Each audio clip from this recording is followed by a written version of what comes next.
I can reach both the width of my minivan. There are often tiny studios tucked deep in the building's interior with no natural lighting. There's no windows. Some are barely bigger than a dorm room. Well, hello? What am I living in here? Yeah. We become smaller. I probably have maybe 60 square feet, right? In this whole area.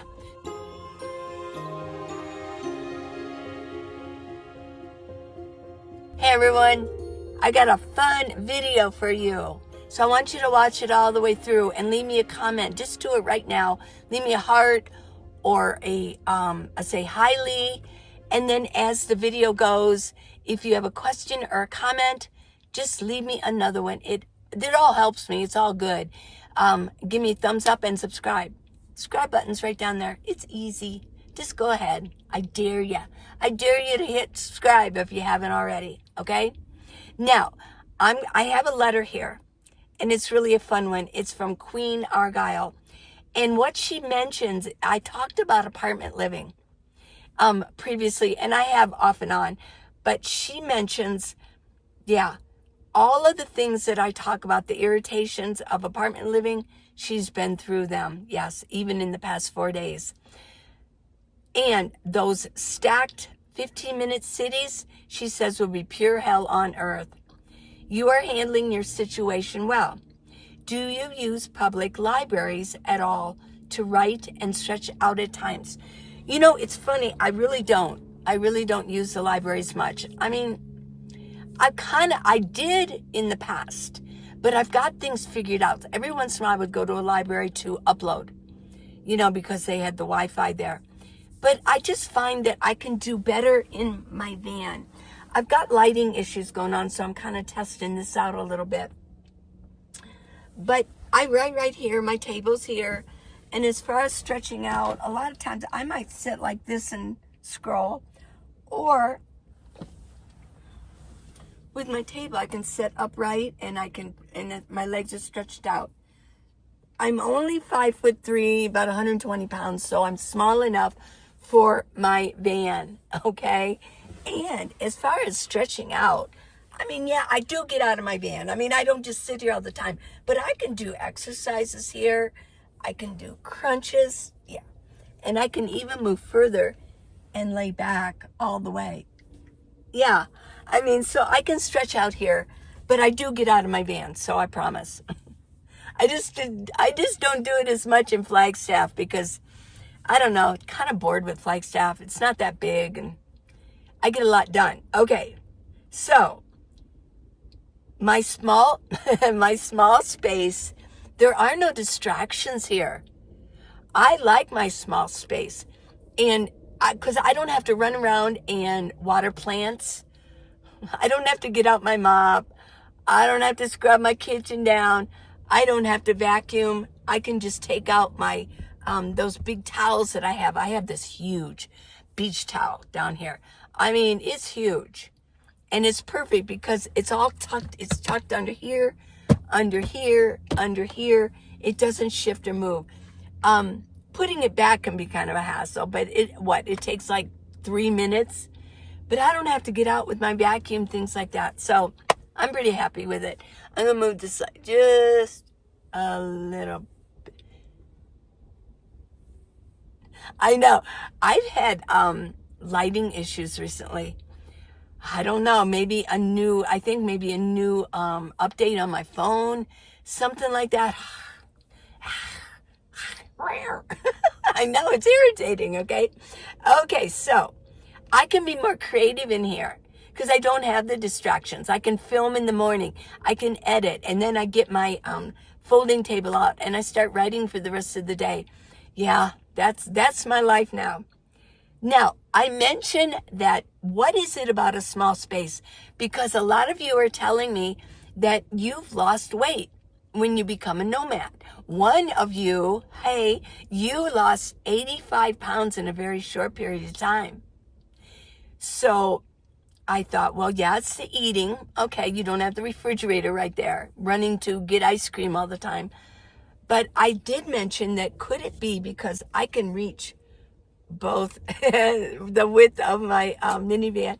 I was wondering if it's a psychological thing. It's subconscious that being in a small space, we bring ourselves in. And I mentioned, especially bumping yourself all the time, because you got bins right here, bump your elbow, your arms, get bruises. That also we pull our elbows in, but we also might pull in our whole body. We become smaller. Yeah, we just become smaller. And one of you mentioned about the goldfish, that when you have a goldfish in a very small bowl, it won't grow very big. But if you have a big tank, like my son has, oh my gosh, goldfish effect, right? Size effect. Size matters, okay? Okay, so are apartments dangerous? Yes. They can be very dangerous. I'll do a brief story, not to make you sad, but it's truth. Is way back, my grandmother was, I think she was around in her 80s. She lived in an apartment. And the guy below her was, I think I went to school with him. He was a couple years older than me. Well, at that point, he was a Vietnam vet, probably with PTSD. And he lived below. My grandmother was a Christian. And maybe in passing, she had talked to him and said something about maybe tried to witness to him or something. Well, what happened is he started like banging, just creating issues for her. So my aunt and uncle came over and found out what was really going on, like what was the latest, because this has been going on for a while. And so they went down to talk to him. Well, that day he had bought a gun. And he literally just shot them outside of his apartment, my aunt, my uncle. And then he turned the gun on his ceiling, which was my grandmother's floor. So you never know. But I mean, I'm over it now. But yeah, this is always stuck in my mind. You never know. So apartment living, no. I suppose if you had let's go with like on Park Avenue, the big brownstones in Park Avenue in New York City. I mean, their walls are like very thick and it's, put together very solidly. But a lot of apartments now, they're very thin walled and you're sticking a whole bunch of people inside of this little building, And there's a lot of mingling of energy going on in there. Oh my gosh, and you never know. So, now I don't like the apartment building at all. Now, I want to mention now, I found it fascinating. A lot of you probably already know about it. Let me find it here. Yeah, this is something that fascinated me when I saw it, and I'm going to leave the photos here for you. Yeah. It is the Regent International apartment complex of Hangzhou, China. Yeah. The colossal structure rises 39 stories and spans approximately 1.47 million square meters. It was originally conceived as a 6-star luxury hotel, but it was repurposed into a massive residential complex. Yes.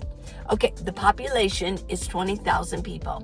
20,000 people live in that space, but there's room for 30,000, okay? And as far as like dollars go, the rent is really, really cheap. For a small studio without windows, and mainly in the interior of it, is only $200 a month. That's dollars. And if you have like a one with a balcony with windows, because the interior ones don't have windows, can you imagine? And the ones with like balconies, they're only like $500. Not, yeah. And it is the largest residential building in the world. The world, yes. Now, it's an all-in-one amenities. Think of it as a miniature city, like a 15-minute city. Now, I thought when I first saw this, I thought, well, that's like a 60-second city. It said that a lot of people, there's no reason to ever go outside because everything's right there. So the 60 seconds, you could take an elevator and go to a restaurant. 60 seconds, you could go to your gym. Yeah. So let's find out more about this, shall we? Okay, inside you'll find supermarkets. These are all plural. Restaurants, gyms, swimming pools, and here's the big one with an S, hospitals. There's more than one. Schools, beauty salons, and more under one roof. Yes. Now, I mentioned the living cost, yes. And why does it stand out so much? The residents often don't need to leave the building, making it extremely convenient, especially for busy professionals or students. And I read about this. I did go kind of deep into this. And a lot of them, what they do is they work online. And then the students are also online. Yeah. The complex's sheer size and integrated design blur the line between architecture and urban planning, prompting discussions about the future of how we live and socialize. I know. Let me get a drink. Let me wet my whistle. And by the way, I've never learned how to whistle. I'm not a whistler. Yeah.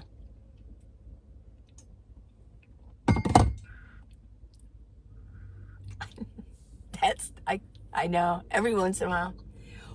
Let me know why. Why can't I whistle? Okay. me. The small windowless apartments in there, they rent for about $200. They're often tiny studios tucked deep in the building's interior with no natural lighting. There's no windows. Some are barely bigger than a dorm room. Well, hello. What am I living in here? Yeah. The larger apartments with the balconies or windows take about $500, which are still affordable by big city standards in China. To make up for it, the buildings piles on convenience. Restaurants, gyms, and I already mentioned that, yeah. So they never really have to go outside. So those small ones, most windowless units are very small. Maybe about 100 to 215 square feet. Think like a single bed, a small table, and maybe a kitchenette if you're lucky. Yeah. Okay, so what from back there to the front of my, to the back of my driving seat, my driver's seat, is 5 by 8, right? So that's like 40 square feet. But I also have some up there. So let's add, I probably have maybe 60 square feet, right? In this whole area. So I have 60. So I'm even smaller than these, right? But you know what? I got windows. I can have light coming through. Yeah. I don't have to take an elevator to go outside. Because there are no windows, the ventilation is artificial. Fans and AC keep the air moving, but it can feel stale. Yeah, I bet. So I'm going to guess that either they have a UV light in the room or they just go to the gym. There's probably UV lights in there where they can, get some natural lighting. And I imagine in the restaurants, the stores, the salons, all those things, they might be on the outside that have good lighting coming through. So they're going to get it. And a lot of people that says work late shifts or night shifts. Yeah. That they really, it said that their sense of time becomes distorted on those small apartments. They spend as little time in the room as possible. Yeah. The building is designed for that, because they have all those amenities. And some residents say it feels like a college dorm life. You bump into people constantly, you hang out in the shared spaces, then retreat to your own cell. Yeah.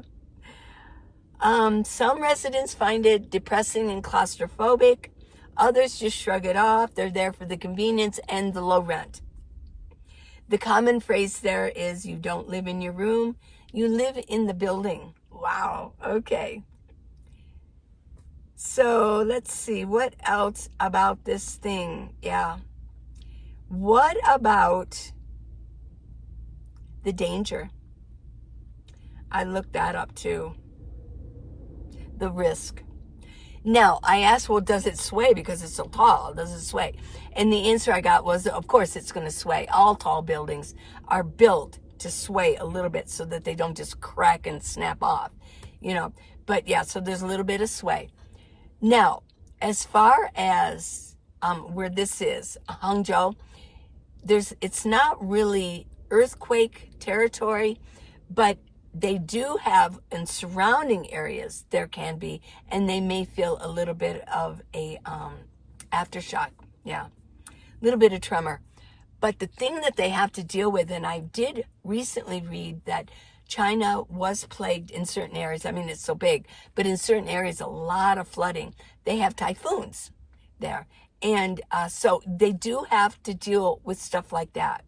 So I was thinking, wow, I mean, think about it. They have to bring in and move so much product up through the elevators. How many elevators are there? That I didn't look up. You can look up and let me know. How many elevators are in this building, the Regent International? And, I mean, they probably have stairs too, because what if the electricity goes out? Oh my gosh. So, yeah, that would kind of freak me out, living in that large of a place. What do you think? You know, let me know what your feelings about that. I don't know what a 15-minute city will look like when they start really mass producing them, because they're probably coming. Things are marching forward, right? Yeah, the new world order. Yeah, they want to kind of put us into these little pens. Yeah. I don't see it happening right away. People would really revolt against that. There would have to be a lot more happen to contain us for anything like that to happen. But it is marching forward. We can feel it. We know it. But let me know what you think about that. I don't know what they're going to look like, but they say the 15 minutes is, in 15 minutes you can walk where you need to walk. Now, I did check because I was really curious. In order to live at the largest apartment complex in the world, and it's in China, so was there social credits that you had to have in order to live there? And no, at this point, no, you don't need social credits. But I have heard in like the 15-minute cities that might be the case. And everything is pretty much controlled, you know, like how you pay. If you have good social credit, you might be kicked out into the the raw world out there, you know, out of the 15-minute city down the road. If you don't toe the line, right? Okay, so I hope you enjoyed this. It's food for thought. And I wanted to share this with you. I know some of you already knew about this. Of course you did. But some of you might go, I never heard about that before. Yeah, it really sparked my interest, and it sparked my curiosity. What was going on in that building? And was it a dangerous situation? Because, I mean, just because it's in China doesn't mean that every neighbor's going to be perfect. I mean, you know, they got like gangs in China.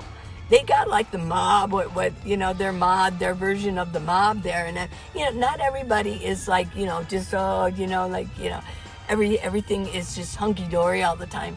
You know, they got their own criminal elements going on in every nation, in China too. So I love you guys. Mwah.